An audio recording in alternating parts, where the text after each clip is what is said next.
In this video, I'm giving my thoughts and review on the Grizzlystik Momentum TDT arrows. The Momentum TDT shaft is a 100% carbon shaft. What makes it kind of unique, I guess, is that it's actually a tapered arrow shaft. So on the front end of the arrow, it's maximum wall thickness, larger diameter, and then that diameter slowly gets smaller and smaller at 1,000th diameter per inch of shaft all the way down to the tail end. So the tail end is significantly smaller in diameter than the front end. And then as far as components, these shafts have a sleeve component that has basically an insert that goes inside the shaft and also a sleeve that's bonded to that insert that then encapsulates the outside of the shaft. So you're getting some internal and some external support.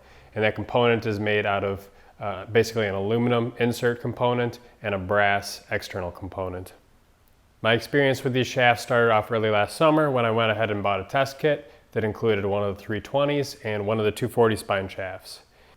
Now, one thing with Grizzlystik is it seems like not only are they just trying to sell their arrows, but they're also trying to sell the idea of the system. So they very strongly push the 650 grain total arrow weight system. And at the time, we had just done podcasts with Troy Fowler. We had done a podcast with John Lusk. And I was like, you know what? I'm just going to go all in and I'm just going to try this thing, use it for whitetails this fall and just, gather my thoughts and see how it performs. And so after I took those two shafts to the range, I did some bare shaft testing. I was getting really great flight out of the 240 spine shaft. So I went ahead and ordered 6 additional arrows in that 240 spine.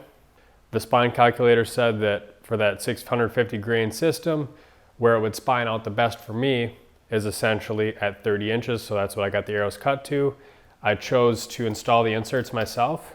And when I installed those inserts, I used the Bishop 72-hour epoxy. And so in order to put those things on, I basically took the front end of the shaft, ground them on a squaring device, did the cleaning, put epoxy on the component, put the component inside the shaft, and then just took a broadhead that I knew to be straight and would just rotate it ever so slightly, put it on the arrow spinner, spin it, rotate, spin, rotate until that thing was just spinning beautifully. At that point, I would go ahead and set that arrow to the side to let it cure for 72 hours. And so that's what I did with all my shafts. So at the time that I had my inserts installed, everything was totally true. Broadheads are spinning fabulously. In order to get my 650 grains, my plan was to use 150 grain points and then these 50 grain insert weights. And so when I got these in, I realized, I forgot to get the tool to be able to install the insert weights. But then what I came to realize is they don't actually sell a tool to be able to install the insert weights from the back end of the arrows like some other manufacturers do. What you're supposed to have to do with these insert weights is actually install them on the component and then glue the entire thing in. So you want to set that up on the front end. Now, if you were using a hot melt, you could just remove that component, screw on the weight, and slide it back in. But since I had used that 72-hour epoxy, that wasn't really an option for me. So what I had to do is I took these insert weights and I basically just took a hacksaw and filed a little notch into the back end of them. And then I went to McMaster Carr and ordered just a piece of 202 OD steel rod. And then I machined basically a flathead screwdriver on one end of it. And that allowed me to actually be able to go ahead and install those insert weights from the back of the arrow and screw them in place. Removing them was a little bit tough just because it creates a little bit of a vacuum, but installing them was no problem. So that got me to my total arrow weight. I did some testing with these arrows and the Bishop broadheads over the summer in various cow bones and things. I've posted videos on those. I did manage to break one shaft doing that, but like I said in that previous video, I think that was more a product of the test method and the fact that my test caused the arrow to basically hit the target at a goofy angle while it was spinning, and really was not a very accurate representation of what would probably happen on a live animal. I continued to use those shafts throughout the season, killed 2 deer with them, both of which I have videos of on my channel. Essentially both times the system performed pretty much how I'd expect it to perform. The first deer that I shot was a doe, about 10-yard shot, and that broadhead went all the way through, right in that golden triangle, and buried about a foot deep into the muck on the other side. So I think with that type of arrow weight, 70-pound compound, you wouldn't expect much else to happen. The second deer I shot, the arrow basically chiseled off a piece of the scapula as it went through. It was a little bit further forward and a steep downward angle shot. So it actually went through that front scapula on its way to passing through the animal. So in each case, I think, expectations were definitely met. And I was kind of expecting that I'd be able to punch through a whitetail scapula just based on some of the bone testing I'd done over the summer.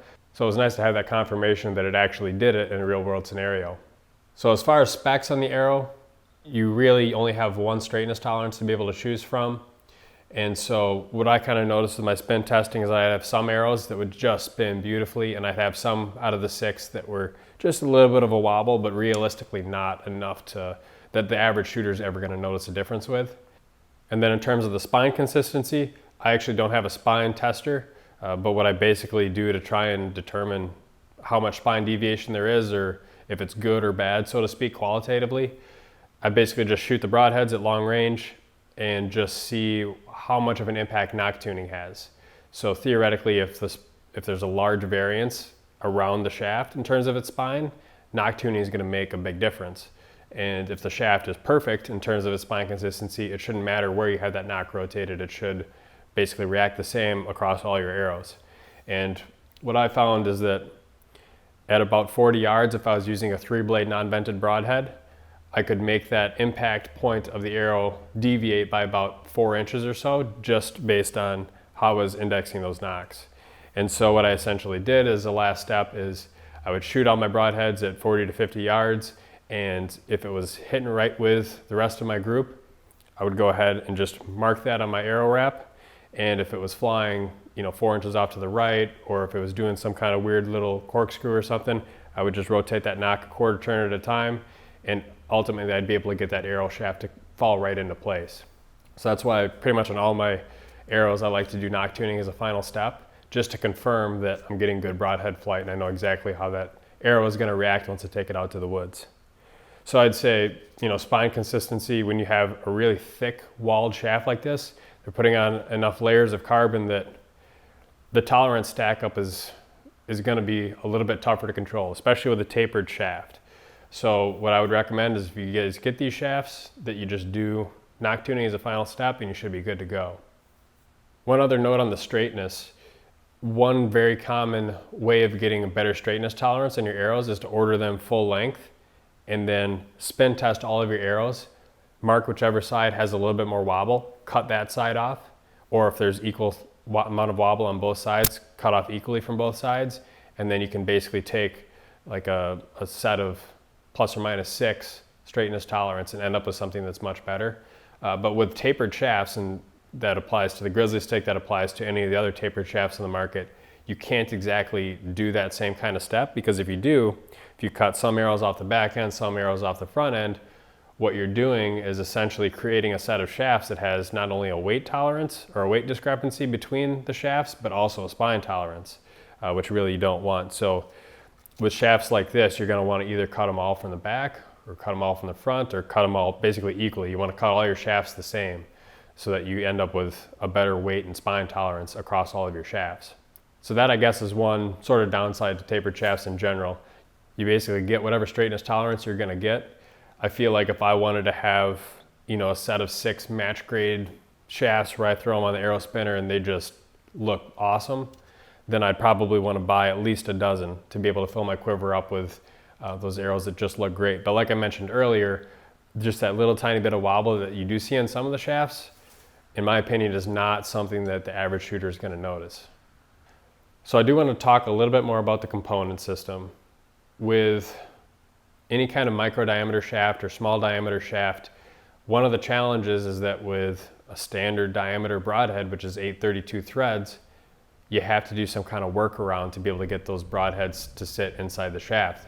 You can't just install a normal size insert like you can with a standard diameter arrow. And so with a 204 ID shaft, which is what these are, there's basically 2 ways of going about it. You can either have a hidden insert, like what Easton sells, and that allows you to fully seat the broadhead inside the shaft, or you can have sort of a half-out system, which is kind of what this Grizzlystik component is. If you were to look at a completed arrow with X-ray vision, you would see that part of that broadhead is actually sticking out in front of the shaft. And so you're really relying on the strength of that component system to be able to withstand any kind of small side forces as it's passing through an animal. or if you're just hitting something hard in general after a pass through or something like that. And what I found with these set of 6 shafts that I had ordered plus the test kit was that at the end of the year, I basically had 3 shafts that had a noticeable amount of wobble once I put them on the arrow spinner, and I know that that wobble wasn't there when I initially set the shafts up. So they developed that just over the course of shooting. I know that, I believe this shaft in particular that I shot that second buck with definitely had a wobble after passing through. So the way I look at this is it's not like a major failure. It didn't prevent me from harvesting the animal. But it is kind of an inconvenience because now I basically have a component that I can't use anymore. I need to be able to remove it. And so if I had been using hot melt, I could take that out, put a new component on. But what I had to do since I used the epoxy was I had to use the drill bit method and basically put in a drill bit and just whip the shaft for a few minutes until that finally broke that insert free. And now I'm free to be able to put in a new component.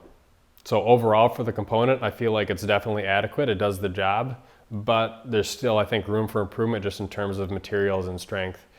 I personally am a fan of being able to fully seat my broadhead inside the arrow shaft. So that's why I kind of like standard diameter arrows. I like the H series diameter arrows, and I like the 204s with the hidden inserts, which they have their own problems, but I guess that's a different discussion.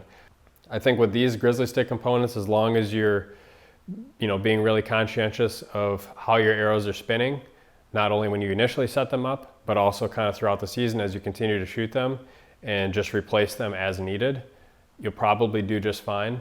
One thing that I did try on one of my arrows, which actually is in this quiver right now, is I actually put in an Easton hit insert and then I put a aluminum sleeve over the outside of the shaft and epoxied both of those components in place. That allows me to basically seat my broadhead all the way up to the carbon. And then you had that aluminum sleeve kind of protecting against the small gap between the HIT and that broadhead.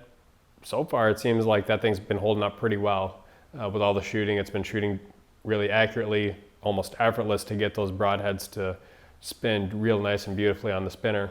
What I think I'll do is I'll do some additional testing and just kind of some animal bones and just kind of monitor to see if I develop any wobble. If it seems to do better than the Grizzlystik components have, then what I'll probably end up doing is swapping all of these shafts over to the HIT insert with the sleeve over the top.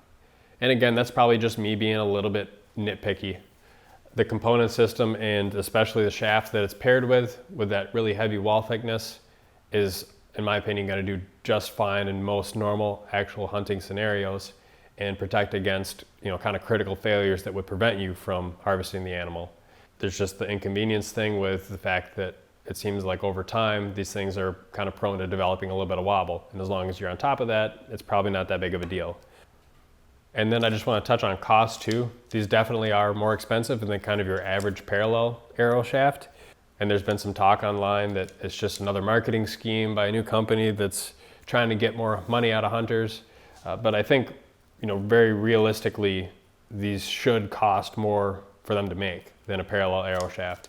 I can see, just from my understanding of how carbon arrow shafts are made, how it would be much tougher to control the tolerances when you have that taper, and especially when you also have such a thick wall thickness in this actual arrow like you do with the Grizzlystiks. My overall opinion of the shaft itself is that I'm a pretty big fan of it. I think it's a very durable shaft, thick wall. I like the concept of the tapered arrow. If I were to be nitpicky, I'd say I'd like to see maybe an option for a sort that offered a 1000 straightness tolerance, because you can't hack off from multiple sides of the arrow throughout a batch that you receive. Overall, I think that's kind of a minor thing. As far as the component, I guess I'm kind of indifferent. It seems to do the job just fine, but then again, I also don't feel like it's fully optimized to be as strong as it could be. So I guess there's some give and takes there. And then if I were to be nitpicky about the little insert weights, I would say that I'd love to be able to see these things modified so that they can have a tool to be able to install and remove these things from the back end of the arrow shaft, so you don't got to mess around with the insert to be able to play around with different arrow weights or front of centers. So I was working on editing this video and getting it ready to post, and I actually did find out via a podcast that Ethics Archery is going to be working with Grizzlystik to make a component system for the Grizzlystik arrows. Sounds like it most likely will be stainless steel. Sounds like it most likely will be something that's available right from Grizzlystik as an option. So I'm definitely looking forward to seeing when those things come out. It might be definitely a step up from maybe the one minor complaint that I had with these particular arrows. So I'll have a link to that particular podcast in the description down below. That's really about all the information that I have on it right now.